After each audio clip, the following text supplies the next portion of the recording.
Welcome to Fearlessly Made You. I am your host, Kristie Tobias. Joining me today are guests just striving to dominate in their personal and professional lives while answering the question, what does it mean to be fearlessly made?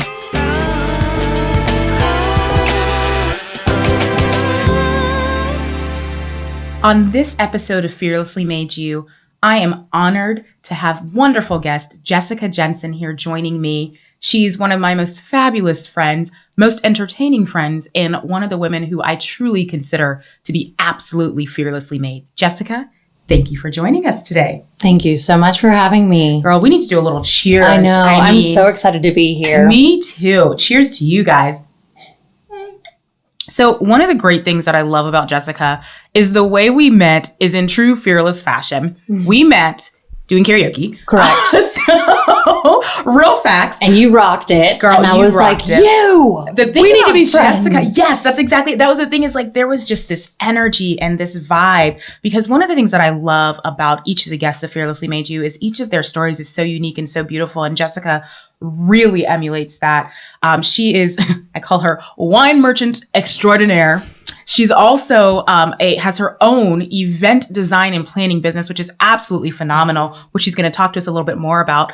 But the other part of it too is Jessica is a prestigious and esteemed dancer and performer, and has had some very interesting background in that, as well as some things that I think you guys will be very excited to hear about from Jessica. So I'm not going to belabor this anymore. I'm going to let Jessica tell us just a little bit about herself. So Jessica, again, thank you for being part of Fearlessly Made You. Yeah. Talk to us about who you are and what it is for you as far as being fearless and what that means. You know, I think being fearless comes from a place of leaning into fear and adversity and recognizing that things, you know, I've long since said, I don't know if everything happens for a reason, but it happens. And your response to it is everything. And I can look back in my life and think about times where I could have responded better, and I've taken growth from it and learned from it. But by leaning into that fear and finding out who you are and maybe who you're not, I think it really drives you into that fearless, definition, that person, achieving who you want to be and being fearless like that. I love the conversation around leaning into fear. So with you and your world and your life, I'd love to know a little bit more about what has been some of the fear that maybe had the opportunity to potentially overtake you, but that you maybe shifted gears a little bit and allowed yourself to lean into it. So I feel like oftentimes everybody lives a different story, and we've all had different, and all of our stories are very different, and no one can say that they have the same experience as you, because they don't. But I've had a lot of experiences that are relatable in many ways, from sexual assault when I was a child, a young teenager. And then I was a young parent. I had my first child at 16. And with that, being a young parent and not knowing if I'm going to achieve my goals and finish college and become a statistic and all of the things that are overwhelming in that, and the stigma that goes with it, to be captain of the cheerleading squad and then to have had a child so young, it was definitely something that was incredibly fearful. And to overcome that was incredible in a sense of I have an amazing family. And you just keep pushing forward and finding a way. And then when I was 23, I was diagnosed with cancer. So I just graduated college. I have a 4-year-old. I've just finished college with a BA in public relations and a minor in musical theater and doing all these incredible things. And I was diagnosed with a very rare cancer, an epithelial sarcoma, which is a soft tissue. Nobody knows what is that. I'm one of 600 people to have it since the 1960s. So wow. It's a really, really rare cancer that forms in the palms of the hand and the balls of the feet. It's usually not caught until it's metastasized to lymphatic and lung cancer and is already terminal. So I was very lucky with, the Andrews Institute being an incredible facility here in Pensacola. I don't think we really realize, we have so much incredible talent here, but we also have an amazing medical community here as well. And they caught it and sent me to South Florida to Shands for my treatment. And so I had 5 surgeries in 6 weeks. And the course of treatment at surgery number 4 was you can keep your hand, but you will probably die. You have a 50% chance. Wow. But if you amputate, you could potentially live. And in that moment, it vastly changes that approach. So filled with fear. Fear, no idea how, what's going to happen. Is the surgery going to go well? Initially it was vanity, really driven. It was, oh my God, I'm not going to be beautiful anymore. And that literally, I think about that often because that was something I replayed in my head all summer. I'm not going to be beautiful anymore. And by losing my hand, it took a long time, very long time. I would be lying if I said it didn't take a long time to find myself again. But in losing my hand, it really, and leaning into that experience and that just horrible, life and death, the ultimate fear, right? It really defined, it doesn't define who I am, but it allowed me the opportunity to see who I am in a new way and find my beauty. I feel like we need to all, if you don't have a glass in your hand right now, we just need to cheers. Where did that even come from? That is Jessica. I need a drink cheers, on that. Yeah, thank you. I was like, I got deep. It's a celebratory drink though. And the reason behind that, and also just an excuse for us to drink a little wine. It's really good. And we'll get to that too. Yes, we will. But the beauty about what you just said, the vulnerability about that, and that is exactly what this conversation is about. And for those of you that have been, paying attention and really leaning into Fearlessly Made You, this is Fearlessly Made You. This is exactly it personified, which is, this is something that was terrible and it sucked. And you had to make a decision that for anyone looking at that didn't seem like a decision you could make. Right. But you made the decision that was going to save your life, which is, I'm grateful to have you here with us. And I'm sure your daughter is as well as your family. I'm very grateful to be here. Oh my goodness. I've often had people say to me, oh, I couldn't have done it if I were you, or, you're so inspirational. And I struggle with being inspirational. And I think that any person, when faced with what we face, and everyone in different multitudes of life, different illnesses faces those conversations that are hard, that are really difficult to have and to hear. When I was diagnosed with the cancer, I bebopped in there by myself. I'd had a little, hard thing in my hand that I wanted to get removed. I was left-handed, so it was my writing hand. And I bebopped into this appointment just to get a little, nothing 45-minute procedure. And when I walked out of it, there are 4 hospitals in the country that are going to take your case. Nobody works with this kind of cancer. Nobody knows what it is. Chemo and radiation isn't going to treat it. It's got to be surgical. It changes the approach of priorities and what matters and what doesn't matter in a lot of ways. I love that you say the priorities around what matters and what doesn't matter. So how much of that then shaped where you go from here?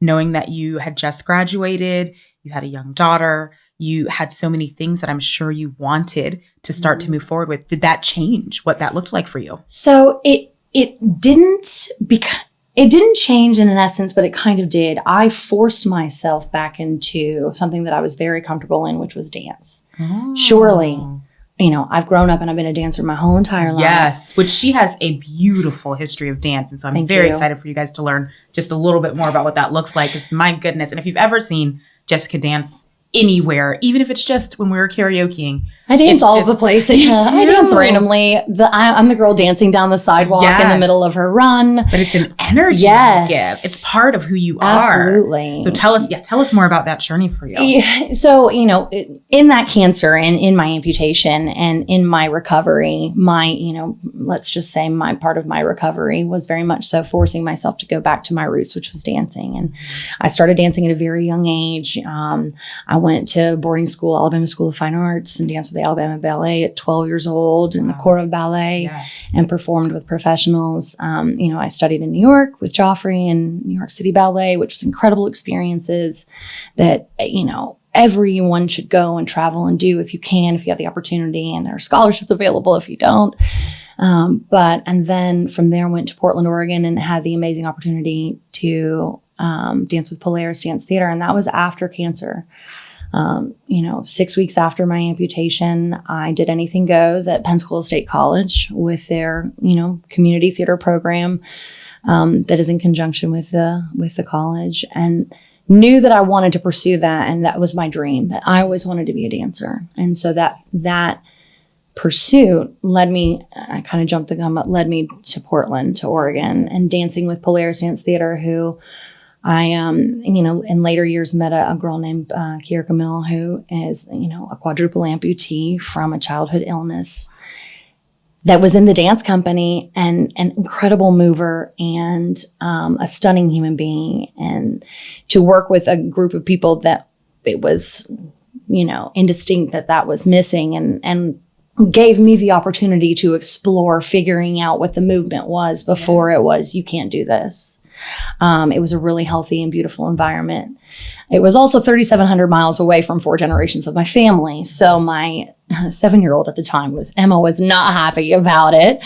And about 8 months in, she was like, "Mom, it rains every day here. It's freezing and I miss my Nana." Bless her. So we came back to Pensacola, and that's really where my heart was. It was a really cool experience to go out there and dance through that kind of healing. And that chapter introduced me to an incredible realm of people that are still in my village and my family, and shout out to my Polaris family in Portland. But, absolutely leaning into that and finding myself by being in such a place of healing and like recovering, and trying to, figure out how to do everything, redo everything, button your clothing, put on makeup, absolutely, tie your shoes, the things that we take for granted. Absolutely. And the beauty of that. Opening a pickle jar.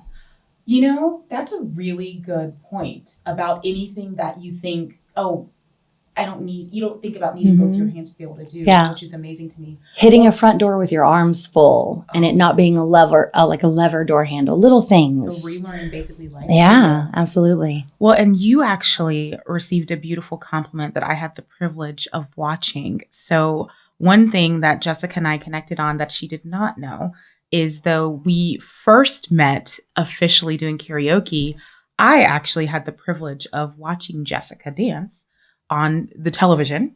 Oh gosh, yes. On So You Think You Can Dance. If you guys have never seen it, I was obsessed with it for a very long time. I'm one of those people who's never going to ever be a dancer. Do I have rhythm? Yes. Am I a dancer, or poised or graceful? No, I'm like a bull that just like dances in China shops. Not great. But I love the art of dance. I grew up in the arts and really have really understood what that means. And during your season, when you were auditioning, and I believe it was sent to choreography, you received so many beautiful compliments about just the beauty that you emit in dancing. And you told your story so eloquently. And thank you. That experience alone and the energy and the vibe that you bring is just part of that. We use resilience so often. I call it just that empowerment and that fearless mentality that you have, which is so beautiful. And having your daughter get to see that, even though she was like, "Let's go home," but she got to see that. She saw you accomplishing those dreams. Definitely. And so as you're back in Pensacola now, and you're like, so, my dance is still so important to me, but I'm sure you were kind of thinking through like, but then what? Absolutely. When we came back to Pensacola, I very much so knew that I didn't want to be that starving artist. And to some degree, I wanted to work into another passion of mine, which was event planning and wedding planning. And so took a role for a very long time that gave me a wonderful background of experience in corporate and executive events, huge events, property management, managing a book of almost 500 condos. And it was wonderful growth for me, and provided an opportunity for me to, raise my family here in Pensacola, and still get to do some community theater. Sid spoke to doing things at PLT that were a little bit raunchy. And for 10 years, I did Rocky Horror and was in, I was Columbia and Rocky Horror. And it was a really incredible experience to be, quote unquote, community pro to some degree, that then after 10 years had played the same role, and I would just walk into the audition and be off book, and to be a a mentor to a 17-year-old that is auditioning for the first time for an 18 and up show because they're going to turn 18, Yes. as soon as the rehearsal run starts or something like that, to be able to work with people that, I have said to me, I've never thought that I would ever be able to stand on a stage in front of people. To teach people that say that they can't dance and they're Ferdinand the Bull in a china shop, to be able to look at somebody and be like, okay, step, touch. Come here, baby. Let me break it down with you. Let me help you. Come here. Watch me. I see a dance class in our future. Definitely. Just having that opportunity mentor. But going back to what you said about being on So You Think You Can Dance, the last judge said to me, you represent passion, strength, and acceptance. And those are three things that I would say absolutely stick with me and are values and things that I absolutely think that represent me. I'm passionate about what I do. And I think that's part of being fearlessly made. You've got to have passion, if for nothing else, for yourself and for your, joie de vivre, I think is what the French call it, your lust for life. I love that. Yes, absolutely. So resiliency for some, for me, it's my, vibrancy, it's joie de vivre. Your lust for life of, whatever that is. It could be hunting. It could be whatever, whatever you're passionate about to go out, strength. Certainly everyone has experiences. Absolutely. We're not all in the same boat. Absolutely. But we are in it together if we choose to be. So the new name of this podcast is Joie de Vivre. There we go. It is now Lust for Life. Fearlessly made you the Joie de Vivre edition. No, and it's so true. So it's something now as you talk about that in Lust for Life and how that has brought you to the place where you're at now. And, one of the ways that we've bonded, I know this will shock you all, has been over wine. Yes. And your background and your understanding of wine, but, which is really a new endeavor. So everybody thinks that, my sister calls me her sommelier sister, which is, I'm not a sommelier. Right. After 10 years of corporate and executive, event planning and then weddings as well, and doing menu planning and pairing, and designing menus with clients. I'm a foodie. I love to eat. Oh, yes. Yes. You're on the right podcast, my friend. At lunch, where are we going for dinner? So, what you guys don't see is there's tons of snacks around us. Absolutely. So we walked in and there were snacks and I was like, I'm home. Here we go. But it's a new endeavor for me. I launched my company, MyRightHandEvents, my wedding and event design company, to branch out on my own at the very end of 2019, and not really having an idea of what 2020 was going to look like for the wedding industry. But at the front end of 2020, I was reached out to by Aragon Wine Market. Yes. By the owner, who said that, verbatim, there's something in the universe that's saying you need to come manage my wine shop. And I said, but I'm not, I know basic menu pairing and basic things about wine, but I'm not a sommelier. And she said, I don't know everything about wine. And she said, anybody that tells you they know everything about wine is lying. Amen. Because it is an ever evolving environment, just like tech. Yep. Anybody that says they know everything about computers doesn't, because it's always changing and growing and evolving, and soils and, processes and all of those things are changing. So I took that role, and it has been an incredible experience, providing me the opportunity to do my freelance events and creative, be in that creative world, but also hone in on something at the start of 2020. It was, don't be afraid to suck at something new.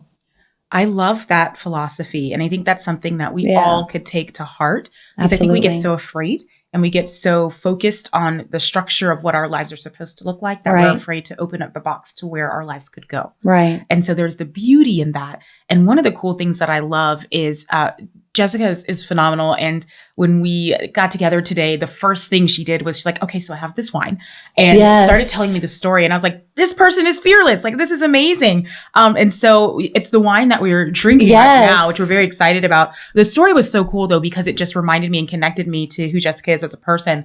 So I'm not going to tell the story. Jessica, if you want to share like a little bit about like this wine that we're drinking, because it connects a lot to Fearlessly Made You. It connects a lot to Jessica's story, and just what it means to, first of all, be an amazing, fearless woman, but also open yourself up to the possibilities of life that maybe other people have told you, these doors are shut, these windows are closed, you can't get through them. Like, well, I found a little attic, or I found like a little back door, and I'm going to find my way through it. So tell us a little bit about the story that you shared with me as we were connecting over a glass of wine. Yes, absolutely. When you invited me on the show, I knew immediately that I wanted to bring you this because this story stood out to me last year. You know, I learned so much about wine, and in learning all these different stories about these farmers and these vineyards and these families, I came across Effervescence by Nicole Chanrion. And in the 1970s, her father told her, she was a young girl, her father said, "You'll never work in the wine business. And,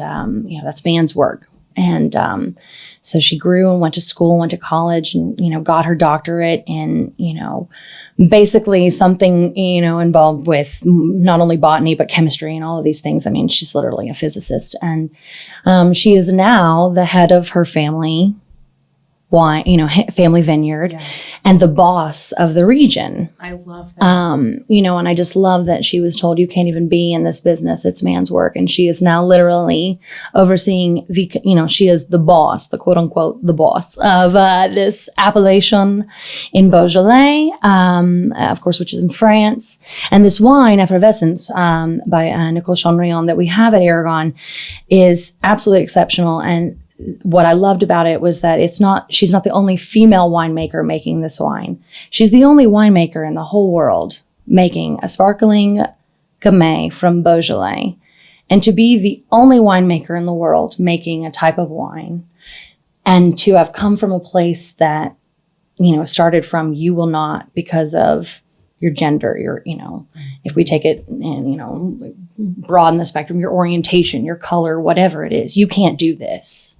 You know, for her, you know, you're a girl and you'll never work in the family, you know, man's business. And now to be the boss and to be the only woman in the world doing something, that's fearlessly made. Absolutely. That's, you know, definitely something that just stood out to me. And everybody that's like, I want a champagne. I'm like, well, let me tell you this story because I'm all about the story. I love the human connection. I think that was one of the things that 2020 was so hard about, was, you know, the loss of the human connection and really driving what humans do you want to be connected to? Yes, absolutely. And going into that year, what you thought was right, coming out of was clearly not. And, you know, driving that human connection are the stories behind all of us. And I love the stories behind the wine.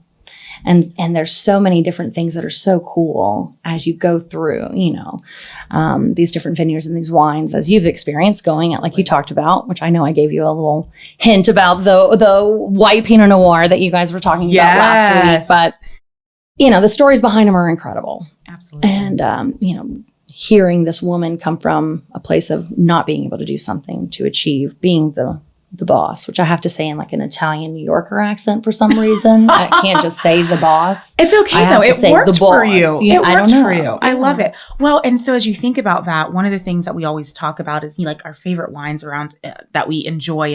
And I think to that point, there's so much story and richness and history behind the culture that is connected to the wines that we enjoy. And, you know, so many people always, they're like, oh, well, you're going to have wine today. It's like, yeah, but there's like a reason behind it. Like there's so much that goes into the dialogue around wine culture. There's so much that goes into understanding the females behind the wine, which is this one right here, which we're very excited about. And I must have a little sip. Please. Here, you know? I know. I'm almost You're good though. Mm-hmm.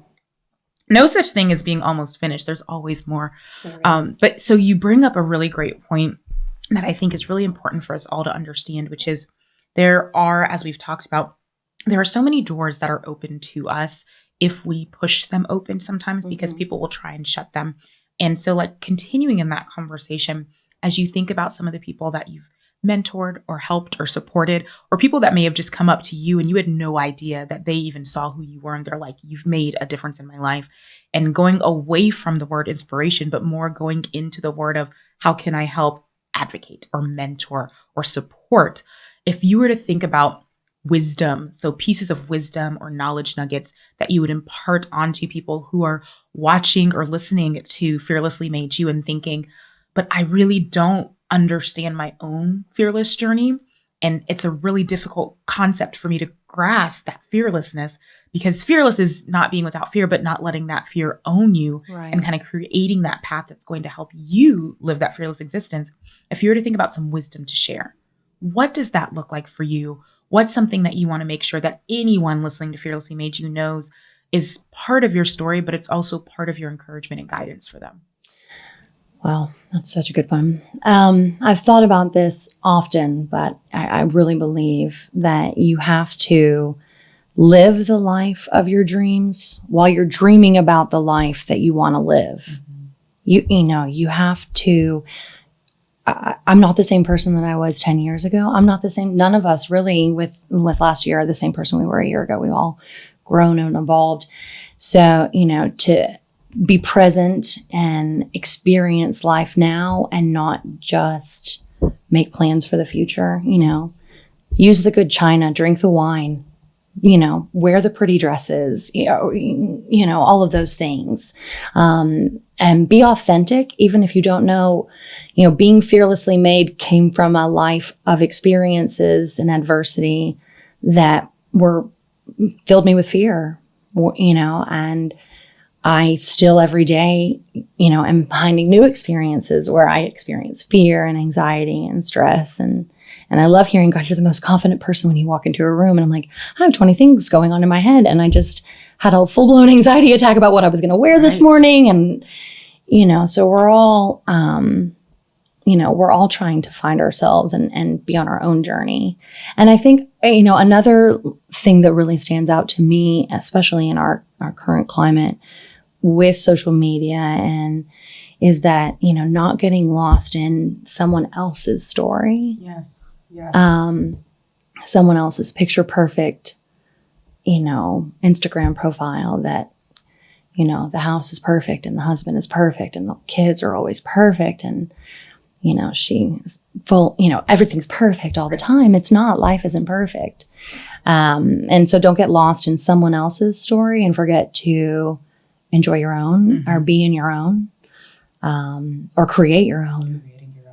Be in the moment. Put the phone down and be in the moment there. And be creating it. So I think, that kind of all goes back to, you have to live the life of your dreams while dreaming about the life you want to live. Goals and, planning for the future are everything and very important, but experiencing life here and now, listening to the music, stopping and smelling the roses, listening to your child when they've said mommy 4 times because they really want your attention. And I'm talking to myself. Yeah, absolutely. All those things. Yeah. Well, and you bring up a really beautiful point that I think everyone would love for us to go back to, which is your own daughter and the legacy that you are providing to her and her own journey. Yeah. So I'd love. And now I have 2 children now. Yes. So my youngest is about to be 4. Oh my goodness. Yeah. Well, so connect the dots for us. So you've talked about the wisdom you'd impart to anyone listening to Fearlessly Made You. And I love the live your story. Don't be in anyone else's. Don't let anyone else's story really keep you from living your story. So as you think about the story that your kids are now living and what that looks like, if for any moms out there or any want to be moms or just anyone that's like me, a great aunt who loves wine, what is that kind of final piece of advice you want to share from a mommy perspective? In 2 weeks, I'm going to fly to New York and watch my daughter graduate from the Institute of American Musical Theater, which is a conservatory program there. She's literally been living her dream in New York City, preparing and educating herself to be on Broadway for at least a chapter of her life. And to think about the place of fear that came from as a very scared 16-year-old girl that really saw the first kind of glimpse of the darkness of society, because you have friends that stand by you and you have people that do not in those instances for whatever reason. And, to understand all the social, kind of stigmas that go with that. And now to be in this beautiful place of watching her finish and achieve this greatness.